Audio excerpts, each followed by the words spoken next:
लाख लोगों को हमने नरेगा में रोजगार दिया, क्योंकि सब फैक्ट्री बंद हो गई थी। पूरे मजदूर देश भर के वापस राजस्थान आ गए थे। उनका पेट पालने के लिए, उनके घर में चूल्हा जल सके, हमने सारे दरवाजे खोल दिए थे कि गरीबों के लिए सब माफ है, आओ काम करो और अपनी दिहाड़ी लेकर जाओ। ये सोच कांग्रेस की थी कि नरेगा हम लोगों ने बनाया। गांव के बच्चे मिड डे मील के प्रोग्राम से अपना पढ़ाई भी कर सकते हैं, खाना भी खा सकते हैं। सोच होती है। इस सरकार की क्या सोच है? बड़े बड़े भाषण दो, बड़े बड़े इश्तिहार छपवा दो, रोज टेलीविजन पे अपनी शक्ल दिखाते रहो, और मंदिर और मस्जिद और राम और भगवान और हिंदुस्तान, पाकिस्तान, हिंदू और मुसलमान ले दे के 3-4 बातें हैं। तो मैं आपको सचेत करना चाहता हूं, फिर चुनाव आ रहे हैं 10-11 महीने में। राजस्थान में जो परिपाटी बनी है उसको समाप्त करो। कांग्रेस की सरकार दोबारा बन सकती है। हमें विश्वास अपने अंदर पैदा करना पड़ेगा। राहुल गांधी जी ने जो संदेश दिया है साथियों, अभी हिमाचल में चुनाव हुए थे तो बीजेपी के साथी बोलते थे हमारी तो डबल इंजन की सरकार है, double engine double engine double engine हर करते थे। वहां पर प्रियंका जी गई कैंपेन करने के लिए हिमाचल प्रदेश में। मुझे भी वहां का जिम्मेदारी दे रखी थी। हम लोगों ने ऐसा कैंपेनिंग किया, ऐसा कैंपेनिंग किया, हम लोगों ने ऐसा कैंपेनिंग किया, धुआं निकल, ऐसा कैंपेनिंग किया कि बीजेपी की सरकार का धुआं निकल गया इंजन का। और मैंने कहा उस दिन, कांग्रेस की बन गई, मैंने कहा उस दिन बीजेपी का एक इंजन फेल हो गया हिमाचल में, दूसरा इंजन फेल करेंगे 24 में नई दिल्ली में, और ये हो सकता है हम कर दिखाएंगे। लेकिन संगठित होने की जरूरत है। 36 कौम को साथ मिलकर चलने की जरूरत है। जो मार्गदर्शन सोनिया जी ने दिया है, राहुल जी ने दिया, उस रास्ते पर हमें चलना पड़ेगा।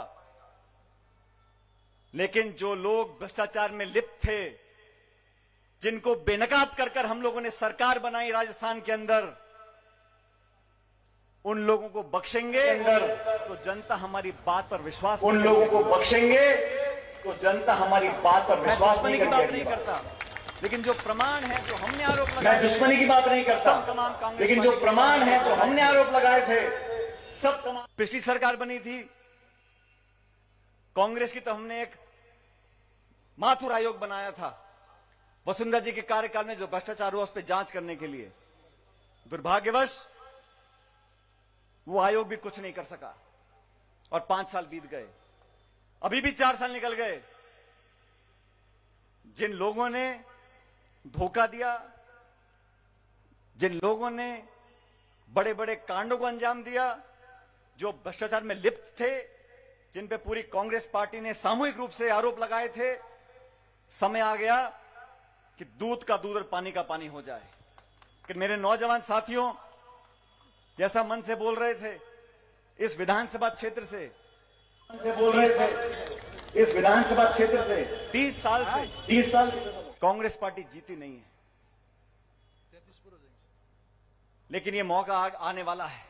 अगर नौजवान ठान लें, मैं हनुमानगढ़ में भाषण दे रहा था तो मैंने कहा जो देश में बांटने वाली ताकतें हैं वो क्या बातें करती हैं?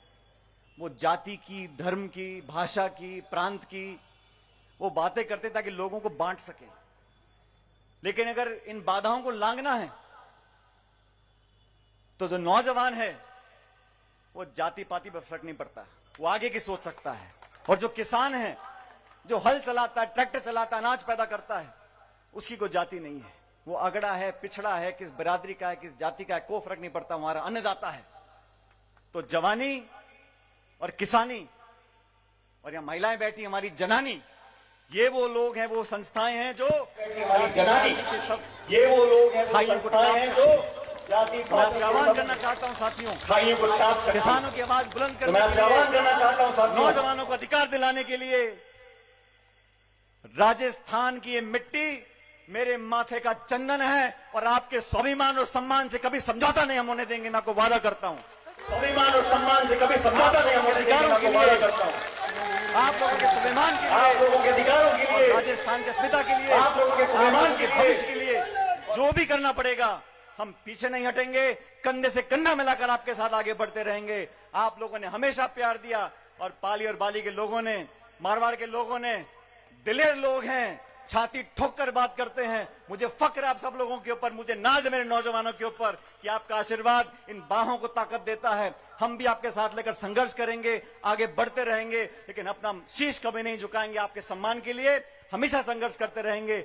लेकिन केंद्र की सरकार को मैं सचेत करना चाहता हूं, किसानों के साथ बेईमानी मत करो, किसानों के साथ बेवफाई मत करो।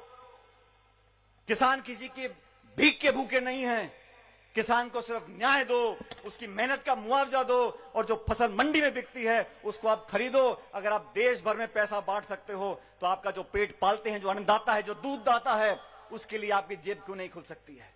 सिर्फ भाषण देने से काम नहीं चलेगा। मैं इस किसान सम्मेलन में साथियों आप सबसे आह्वान करना चाहता हूं कि मारवाड़ की धरती से, इस पाली जिले से यह आवाज दिल्ली तक जानी चाहिए कि किसान चुप नहीं बैठेगा।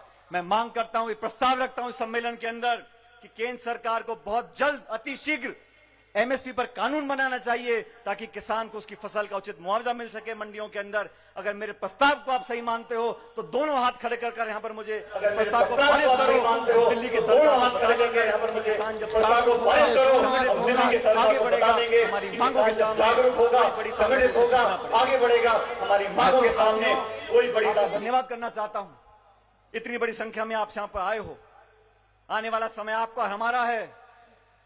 नौजवान जब मन बना लेते हैं, अपनी बात को मनवा कर रखते हैं। असीम प्रेम प्यार आप लोगों ने दिया, आशीर्वाद आप लोगों ने दिया, मैं सदैव आपका कायल रहूंगा।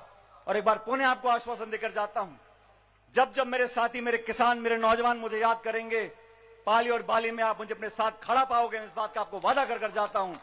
मैं परमपिता परमेश्वर से कामना करता हूं, मैं भगवान से कामना करता हूं, आप सब लोगों का जीवन, भगवान से कामना करता हूं, खुशियों से भगवान आप सब लोगों का जीवन, परमेश्वर आपके बच्चों को लंबी उम्र दे, आप हमेशा मुस्कुराते रहो, आप आगे बढ़ो, हम आपके साथ कंधे से कंधा मिलाकर चलेंगे। मैं अंत में आप लोगों से आवेदन करूंगा, जोरदार नारा दो ताकि इस देश की मिट्टी है, यहां से आवाज जाए एकजुटता की, और देश के अंदर हमारी जो आस्था है, भारत माता की आस्था है, पीछे वाले भारत माता की, भारत माता की, आसमान में आवाज गूंजनी चाहिए, भारत माता की, आसमान में आवाज गूंजनी चाहिए। बहुत बहुत धन्यवाद, राम राम साहब, माता की बहुत बहुत धन्यवाद, राम राम साहब। हमारी जो रेस्क्यू टीम है उनके द्वारा आदरणीय सचिन पायलट साहब का स्वागत। बहुत सही बात कही आदरणीय पायलट साहब ने कि बड़े बड़े लोग जब बैंकों में कर्जा लेने जाते हैं तो उनको जल्दी से लोन दे दिया जाता है, और हमारे किसान भाइयों को बार बार चक्कर काटने पड़ते हैं, और हमारे किसान भाइयों को बार बार चक्कर नहीं पड़ता कि हमारे देश का किसान वो किसान है जो अपनी जवान बेटी के हाथ पीले बाद में करता है, लेकिन अपना जो कर्जा लिया हुआ है जब उसकी फसल आती है तो वो पहले झुकाता है। अब मैं जो भी लोग पायलट साहब का स्वागत करना चाहते हैं उनसे आग्रह करूंगी कि वो आए और आदरणीय सचिन पायलट साहब का स्वागत करें। पायलट साहब का स्वागत करें।